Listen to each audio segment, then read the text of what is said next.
My boyfriend said he needed time alone to clear his mind. I found him at a resort with his cousin, clearing far more than that. You know that gut-wrenching feeling when your entire world crumbles in an instant. Mine did at a beautiful, serene lakeside resort when I discovered the man I loved, the man I was supposed to marry, was actually living an entire double life with another woman for 8 agonizing months. It was a betrayal so deep, I still feel the echo of it sometimes. Wendell and I, we were it. 3 years. Felt like forever in the best way. We met at a friend's wedding, danced until they kicked us out, and he called me the very next day. Within a month, we were official. 6 months in, he was telling me he loved me. A year, and we were talking marriage, picturing our future. Every single piece of it felt solid, real, permanent, and I trusted him. Completely. Why wouldn't I? He gave me no reason not to. He traveled for work, a regional sales manager, zipping between hospitals in 3 states. He'd be gone 2, maybe 3 days at a time, a couple of times a month. But honestly, I never worried. He always called before bed, texted throughout the day, sent me goofy pictures of bland hotel rooms, complained about terrible conference food. He made his work life so transparent, and I really, truly appreciated that. Then, about 4 months ago, something shifted. He became distant, distracted. He started forgetting plans we'd made, those little inside jokes we had. He just stopped initiating them. He was glued to his phone, but the moment I walked by, that screen would angle away. When I finally asked, my voice small and uncertain, if something was wrong, he brushed it off. "Work's just stressful," he'd say. "I'm just tired." And I believed him. God, I wanted to believe him. One evening he sat me down. My heart sank, I just knew. He said he needed space. Said he was overwhelmed. Needed time alone to figure things out. He said, "It's not you. I still love you, but I just need to step back." He was going to stay with his cousin, Margot, upstate for a week or 2. He said being away would help him think. My heart was shattered, but I tried to be understanding. Everyone needs space, right? I didn't want to be that clingy girlfriend. So, I told him I'd miss him, but I supported whatever he needed. He kissed my forehead, told me I was amazing, then packed a bag and left the next morning. For a few days, he'd text. Short messages. "Need more time. Appreciate your patience. Thinking a lot, be home soon." He even sent a picture of a peaceful lake view, claiming Margot's place is perfect, nature is helping me decompress. But as I looked at that picture, my breath caught. There in the corner was a logo, an emblem. I'd seen it before. It was for a fancy couples retreat, about 4 hours from the city. I looked it up. The lake view? Identical. That distinctive dock in the background? The exact same. My heart hammered against my ribs. Wendell wasn't at his cousin's. He was at a romantic resort. I didn't text him. I didn't call. Instead, I booked a room at that very resort for the upcoming weekend. I called work, said I had a family emergency, needed 2 days off. I drove those 4 hours with my stomach churning, my mind racing through every impossible explanation that wasn't the obvious one. Maybe Margot lived near the resort? Maybe they were just visiting. God, I hoped there was a reasonable answer that would make me feel utterly foolish for doubting him. There wasn't. I arrived Saturday afternoon, checked into my room, then walked the grounds, trying to look calm, but inside I was screaming. It took less than an hour to find them. He was by the pool, sharing a lounge chair with a woman I'd never seen. Her head was on his shoulder. His hand was on her thigh. They were laughing, and then he kissed the top of her head, just like he kissed mine. I walked over, stood right in front of them. Wendell looked up. His face went absolutely chalk white. He actually said my name like a question, like he wasn't sure I was real, like maybe if he blinked, I'd disappear and his fantasy could continue. I asked who his friend was. He stammered, "This is Margot. My cousin Margot." His cousin Margot. The cousin he was supposedly staying with to clear his head. The cousin whose place was so peaceful. The woman, this Margot, looked at me, confused. "Who is this, Wendell?" she asked. He just stared. She asked again, more firmly. My voice came out, steady despite the tremor in my hands. "I'm his girlfriend. Of 3 years. We live together. We talk about marriage. We were planning a future, until he decided he needed space to think." I told her he'd been texting me all week, appreciating my patience, while he was supposedly at his cousin's house. Her face changed. Slowly, she looked at Wendell with pure disgust. She shot up from the chair. Her voice was sharp, clear. "How long have you been lying to both of us, Wendell?" He opened his mouth, closed it, opened it again, it jumbled, it's complicated. Dying on his lips. Margot cut him off. "I've been seeing him for 8 months. I thought we were exclusive." 8 months. The words hit me like a physical blow, knocking all the air from my lungs. 8 months meant he was with her before he started acting distant with me. 8 months meant every time he said work is stressful, he was probably texting her. 8 months meant our entire last year together was built on a foundation of lies while he maintained a completely separate life. He reached for my arm. I jerked back so fast, my heel caught on someone's beach bag. I stumbled, caught myself on an empty chair. The couple nearby glanced over, then quickly looked away, pretending not to see the train wreck. Margot's hands were shaking as she grabbed her phone and sunglasses. "I can't believe I fell for your stories about your demanding job and complicated family situation," she spat, her voice cracking on the last word. She looked at me, an expression between sympathy and shared humiliation. Two idiots, believing the same man's different versions of the same lies. She walked away, toward the main building without looking back. Her beach bag thumped against her hip with every step. I just stood there, staring at Wendell. He stared back. Around us, the world kept moving. People swam, read, ordered drinks. A kid cannonballed into the deep end. Someone laughed at their phone. Everything kept moving like the world hadn't just tilted sideways. Wendell said my name 3 times. He tried to explain, but his words were jumbled, nonsensical. "Didn't mean for this to happen. I care about both of you."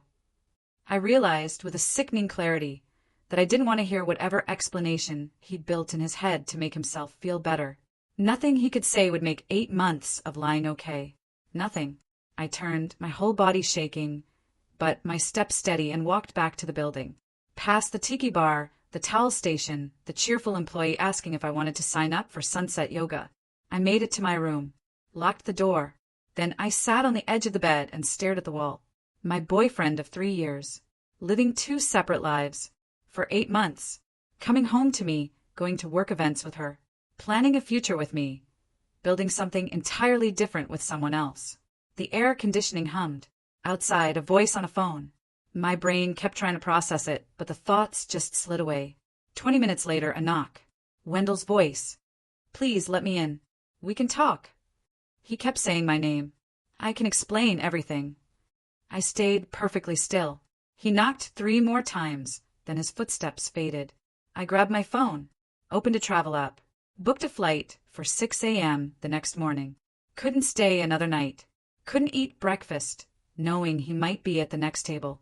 Couldn't pretend to relax by a pool where my entire relationship had just died. I scrolled to Kara's name. My best friend. She answered on the second ring. I tried to tell her, but the words came out wrong, jumbled. Then my throat closed up and I just started sobbing. Hard. Kara waited until I could breathe again. "Where are you?" she asked, her voice steady and sure. I told her I was still at the resort, flying home tomorrow. "I'll pick you up," she said. "You can stay with me as long as you need. No questions. No empty, it'll be okay. Just, I'll be there." That kind of loyalty? It felt like something I'd forgotten existed. I cried harder. I ordered room service, a burger and fries. Ate half of it, watching some home improvement show with the sound off. My phone kept buzzing. "Wendell. Sorry. Never meant to hurt you. Want to explain. I love you. Made a terrible mistake." After the 15th text, I blocked his number. The silence was both relieving and terrifying. The hotel phone rang. The resort manager. "Everything all right, ma'am? Do you need anything?" She knew. I knew she knew. I just said I was checking out early. I woke at 4 a.m., packed in the dark. Checked out. The tired clerk processed my early departure without comment. In the lobby, another person. Margot. She turned. We looked at each other. A long moment. "Are you okay?" she asked. The question was so surreal, my mouth almost twitched into a laugh. Neither of us was okay. Both leaving a couple's resort alone after finding out we'd been dating the same man. I mumbled, "I'm okay." It felt like the wrong word. We shared a cab to the airport. She broke the silence. He told me he was divorced. My chest tightened, said he traveled constantly, explained why we only saw each other every few weeks, said his ex-wife got the house, he was in temporary housing. It all made sense to her then, she said, because he seemed genuinely sad. Something shifted inside me. He hadn't just lied. He'd built entire fictional lives, explaining away every gap. She said they met at a hospital. He was doing a sales presentation. Asked her to dinner that same night. The timeline she described, he was with her before he started pulling away from me. He didn't pull away because he met someone new. He met someone new, and then had to pull away to make room for her in his schedule. At the airport, we checked in at separate kiosks, but ended up 2 seats apart on the plane. A businessman sat between us. Halfway through the flight, Margot leaned forward. "Want to see something?" she asked. I nodded. She pulled out her phone. Months of texts from Wendell, and they were mine. The same phrases. Missing you. Thinking about you. Counting down. The same complaints about boring hotel rooms, bad conference food. The exact same joke about terrible coffee at a specific hospital chain. I had that same joke in my phone.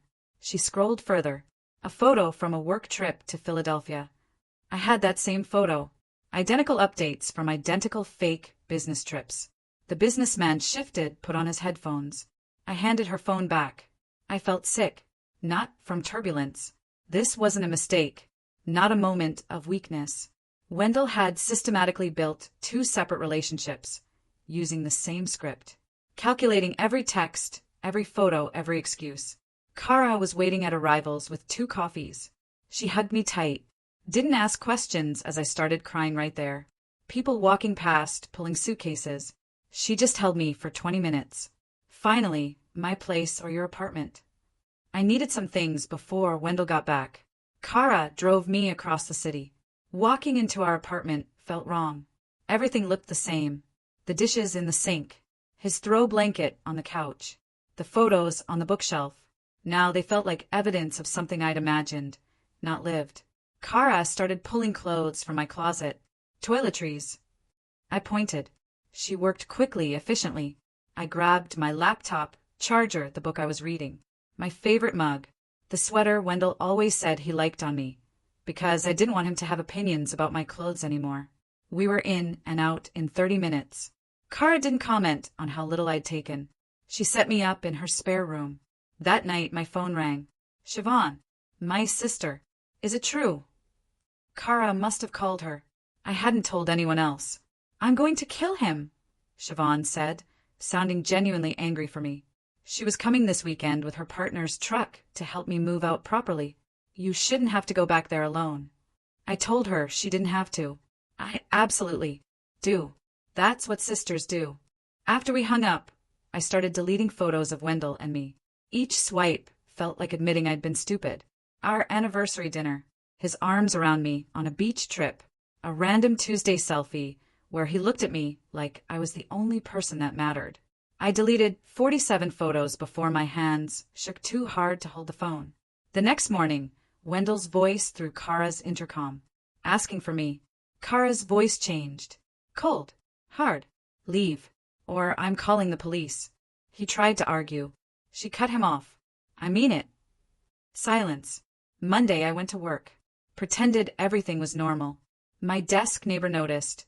Brought me tea without asking. Around 2 p.m., a huge flower arrangement arrived. Wendell's handwriting. Begging for a chance. I carried the entire thing to the break room. Dropped it in the trash. My desk neighbor asked, "Are you sure?" I said completely. That evening, I finally opened his messages. 32 texts since yesterday. All variations of the same thing. Sorry. Mistake. Loves me. Needs to explain. I typed one response. We need to figure out the apartment lease and our shared belongings. Sent it. He called immediately. I watched his name flash, let it go to voicemail. Siobhan showed up Friday night with the truck. Hugged me tight. We're getting everything you want. We spent the evening making a list. What was mine? What was his? The kitchen table we'd picked out together after arguing for hours. You can have it, I told Siobhan. I don't want to look at it anymore. We loaded boxes into her car, drove to a storage unit. She paid for the first month. Pay me back when you're settled. I barely slept that night, playing out scenarios, the perfect cutting words. None felt satisfying. Saturday morning, we got to the apartment. Wendell's car was there. Siobhan asked if I wanted to come back later. No, I said. I just want this over. I unlocked the door. He was sitting on the couch. Sweatpants. Old t-shirt. Eyes red. Stubble. He stood up. Said my name. Siobhan immediately stepped between us. Stay on your side. He looked at me. Can we talk alone? I shook my head. Nothing to talk about except the lease. He ran a hand through his hair. I've been trying to reach you all week. Siobhan started opening boxes. Where do you want to start packing? She asked me. He kept talking as I walked to the bedroom. I made a terrible mistake. I love you. I'll do anything. He followed me. Please just listen. I pulled clothes from hangers. He stood in the doorway. I know I hurt you, but we can work through this. I turned, arms full of dresses. The only thing I need from you is your signature on paperwork to get me off the lease. His face crumpled. Do you really mean that? I pushed past him, back to the living room where Siobhan was wrapping dishes. He just stood there, watching me pack, like he couldn't believe this was happening. The next 6 hours felt endless. Every room held a memory. The coffee maker, the throw pillows, the framed photo from a wedding where we were dancing. I had to stop 3 times, sit on the floor, my chest too tight to breathe. Siobhan kept me moving. Bookshelf? Bathroom towels. She never acknowledged Wendell. I packed my books, my winter clothes, the kitchen stuff that was definitely mine. I left the expensive pans, the fancy blender, took photos off the walls, leaving rectangular shadows. Wendell followed me, room to room, trying to explain. Things with Margot just happened. Didn't know how to end it without hurting anyone. I was confused, made bad choices. He kept using phrases like, it got complicated, and I didn't mean for it to go this far. Like that made it better. I ignored him until we were in the bathroom, and he said, I never stopped loving you. That's when I snapped. I turned. How is lying to both of us for 8 months supposed to hurt less than just being honest, Wendell? Did you think taking Margot on romantic getaways while texting me goodnight was protecting my feelings? He had no answer. Just, I'm sorry. I made a mistake. Siobhan touched my arm. Bedroom, remember? By 3 p.m. the truck was loaded. I called the landlord. Explained. He asked if Wendell could afford it alone. That's not my problem, I said. He was quiet. Seen this before. Understood. He told me to come sign paperwork Monday. That sympathetic tone made me feel worse. Like I was just another woman who'd trusted the wrong person. I thanked him. Hung up. Wendell asked what he said. I told him. His face went pale. Where are you going to live? I said, that's also not your problem anymore. Siobhan and I drove to a storage facility near Kara's. Unloaded most of the furniture. I kept out my clothes, a few personal boxes for Kara's spare room. Sitting on Kara's floor that evening, surrounded by boxes at 32, felt like admitting I'd failed at adulting. Kara ordered Chinese. We ate it straight from the containers. Siobhan left, made me promise to call. After she was gone, I just sat there. 3 years of shared life, reduced to labeled cardboard. The next morning, a text from Madison Taylor. Are you okay? Heard you. And Wendell broke up. Madison worked with Wendell. I'd met her 3 times. We weren't friends. I thought everyone at work would side with him. I asked how she'd heard, going around the office. She asked if I wanted coffee. I agreed, mostly out of morbid curiosity. We met. Madison ordered a latte, looked genuinely concerned. She'd heard versions of what happened. I gave her the basic facts. She shook her head. I'm not surprised. I asked why. She leaned forward. Wendell has a reputation at work. Charming but unreliable. Good at his job, but people learn not to count on him for anything personal. I always thought there was something off about how he compartmentalized his life. Everyone at his work knew he was like this. Everyone. Except me. That evening, a social media message. Felix Romero. Another co-worker. He wanted to apologize. He'd met Margot at a work event 6 months ago. Wendell introduced her as his girlfriend. Felix said he assumed we'd broken up. He felt terrible now, knowing Wendell had been lying to everyone. 6 months ago, February, Wendell and I had celebrated Valentine's Day.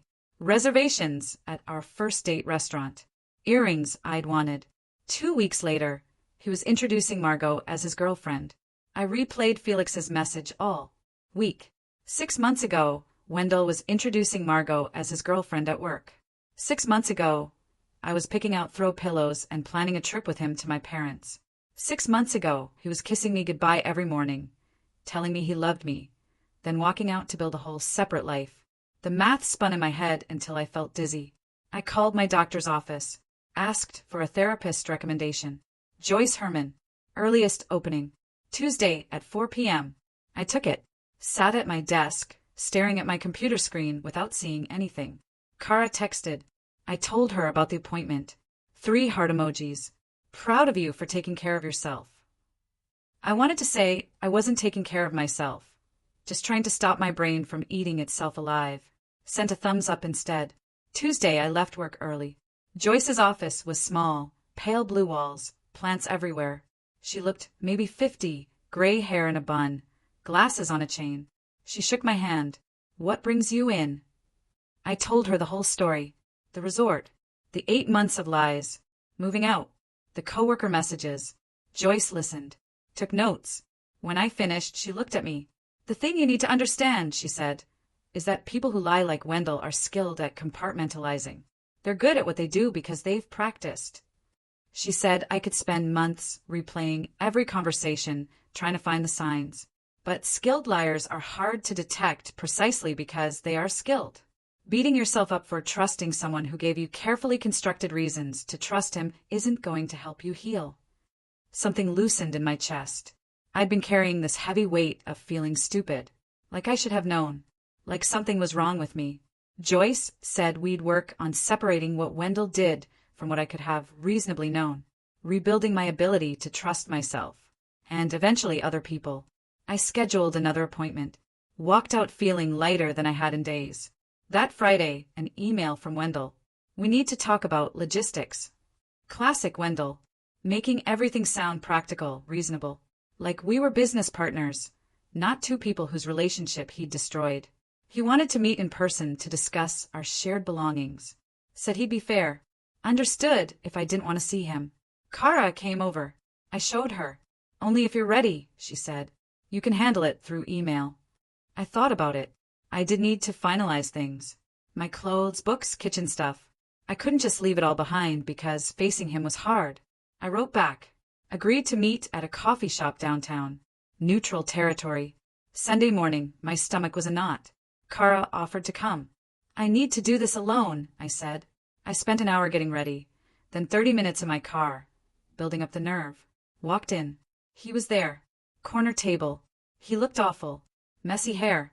Dark circles. Lost weight. I mean, part of me felt satisfied. He stood up. Started to say my name. I walked past him, ordered a coffee. I needed something to do with my hands.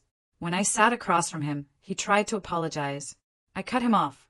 Pulled a folded piece of paper from my bag. Slid it across the table. My list. The bookshelf Siobhan gave me. The blue armchair. My grandmother's quilt. The kitchen table I paid for. My coffee maker. My family photos. I want these things, I said. And I want to pick them up when you won't be there. He looked at the list, then at me. We should talk about what happened first.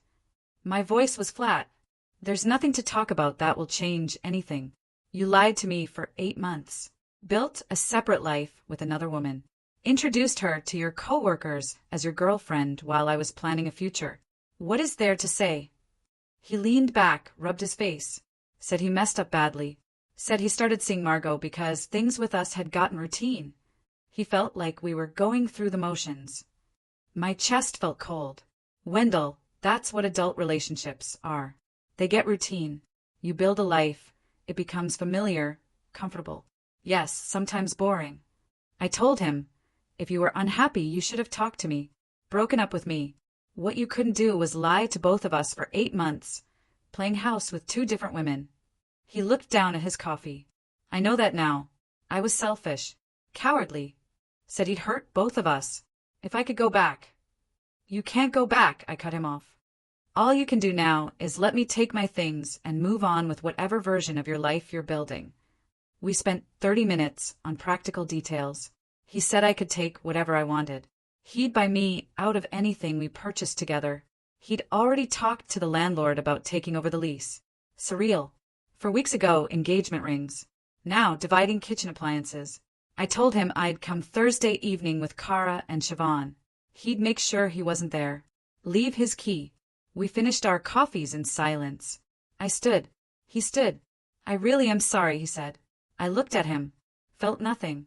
No anger. No sadness. Just exhaustion. I believe you're sorry, I said. But that doesn't fix anything.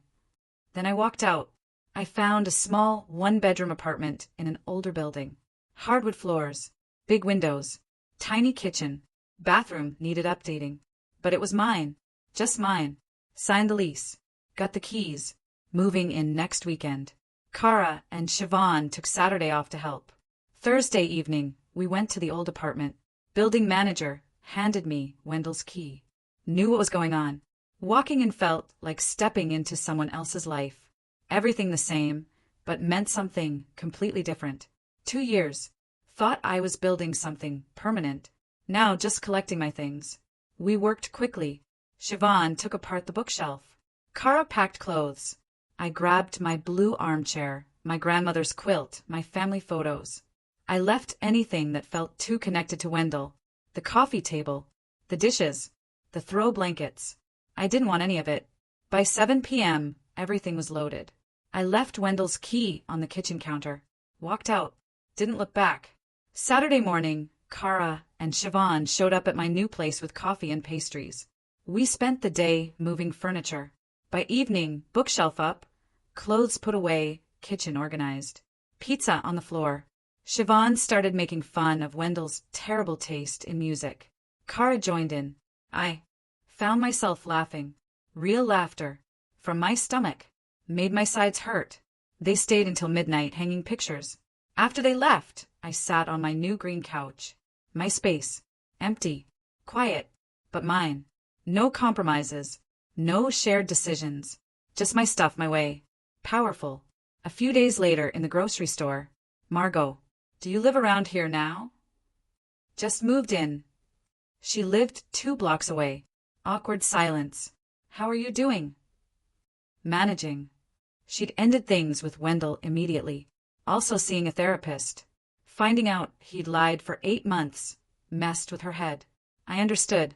Completely. Before she left, want to get coffee sometime? She said it might help to talk to someone who understood Wendell's specific brand of lying. I thought about it. She was right. Nobody else understood. We met for coffee. Strange. Sitting across from the woman who'd shared my boyfriend. But also oddly comfortable. Margot described his elaborate stories. His demanding job. Work events where he'd introduced her to colleagues while I was home. We compared notes. Dozens of matching details. The same excuses. The same carefully constructed reasons he couldn't always be available. Talking to Margot helped me understand. It wasn't about me missing signs. It was about Wendell being a practiced deceiver. We didn't become friends, exactly. Too weird, but not enemies. Just 2 people hurt by the same liar in the same way. A strange understanding. Later, a text from Rachel. A friend from Wendell's work circles. How are you? Want to grab lunch? We were never that close. I texted back polite, busy. She replied, really want to catch up. Next day, Tom. Similar message. Heard you broke up, want to make sure you're okay. I didn't reply. Over the next week, 3 more people from that group. All wanted to maintain friendship. Not taking sides. I appreciated the sentiment, but it exhausted me. These weren't my close friends. They were connections through Wendell. Maintaining them felt like work. I was supposed to pretend everything was normal, comfortable, so they could avoid awkwardness.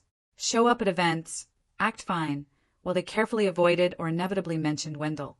Make things easy for everyone else when I was barely holding myself together. I texted Kara. You don't owe anyone your presence or your energy, she replied. It's okay to let some friendships fade. That conversation hit me. I needed to be more selective.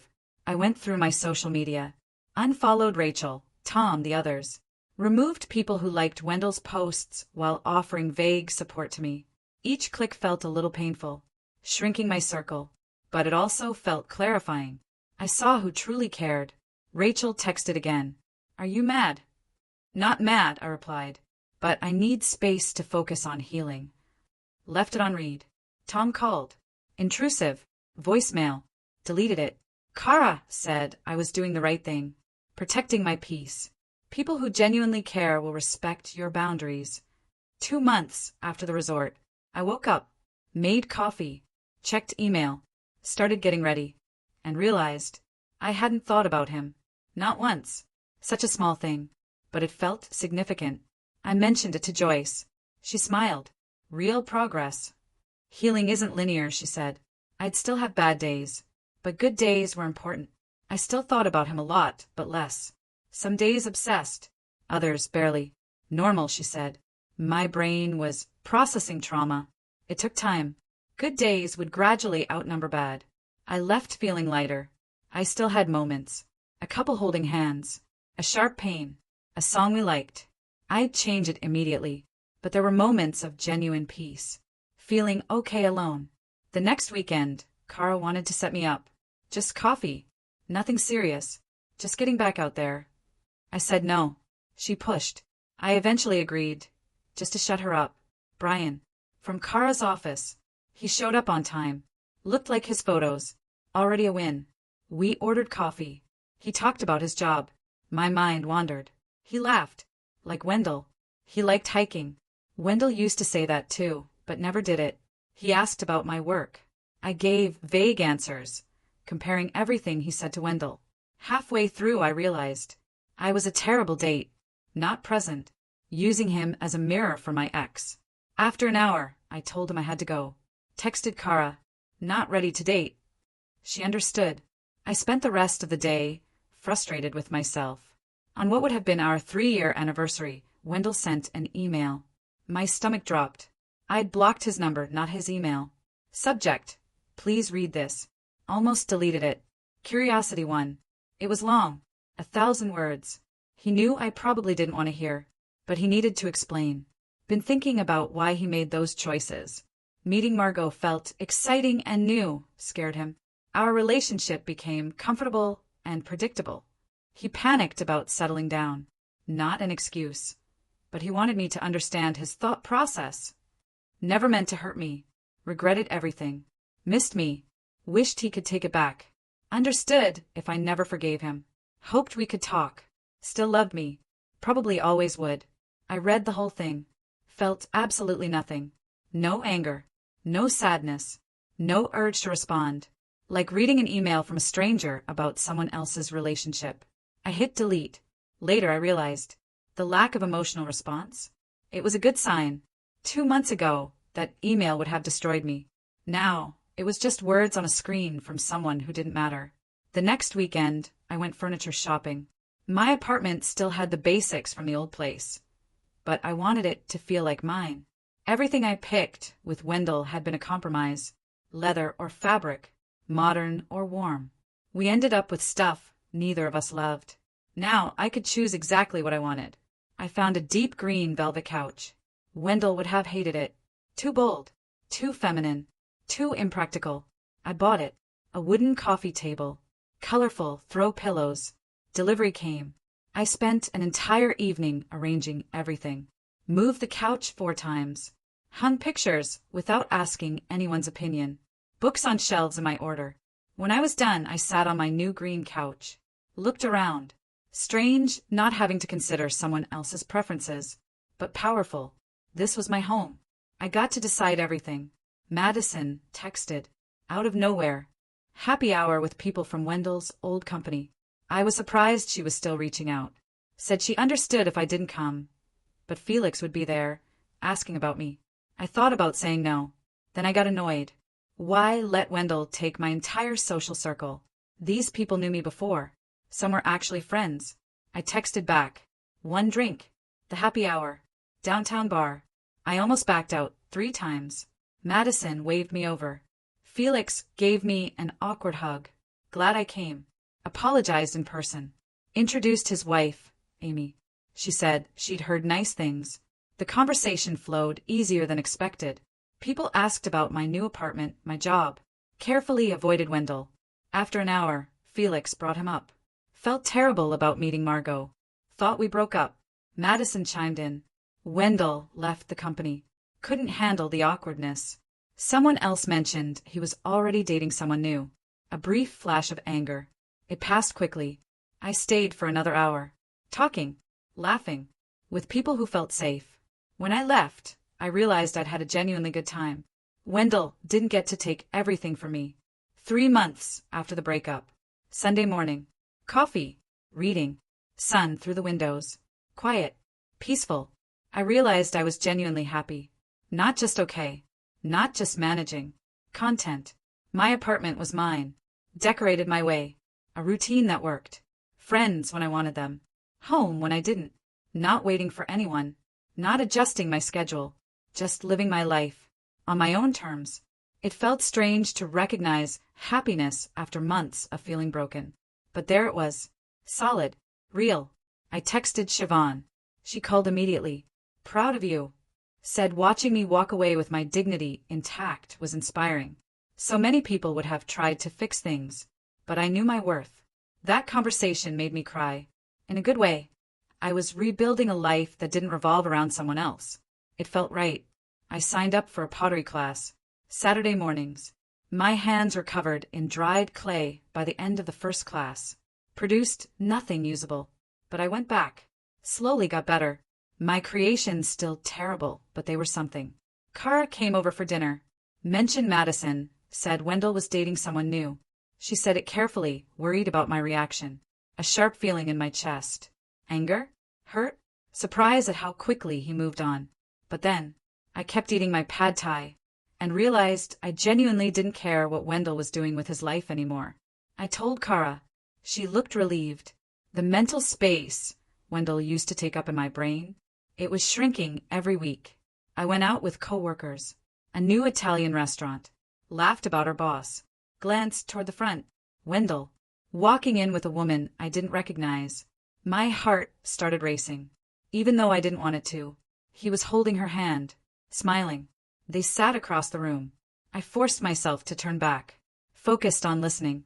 Laughing at the right moments. Finished my pasta. Ordered dessert. Stayed until everyone else was ready to leave. He didn't see me. I felt proud. He didn't ruin my evening. I called Joyce the next day. Seeing him triggered something. I thought I was over it. My physical reaction said otherwise. Joyce explained. Trauma leaves traces. My nervous system remembered. The physical anxiety didn't mean I wasn't healing. Didn't mean I still had feelings for him. It meant my body was protecting me. That made me feel better. I wasn't backsliding. For months after everything fell apart. My manager's office. I got the promotion. Senior analyst. Significant raise. More responsibility. Starting next month. Thanked her. Walked back to my desk trying not to grin.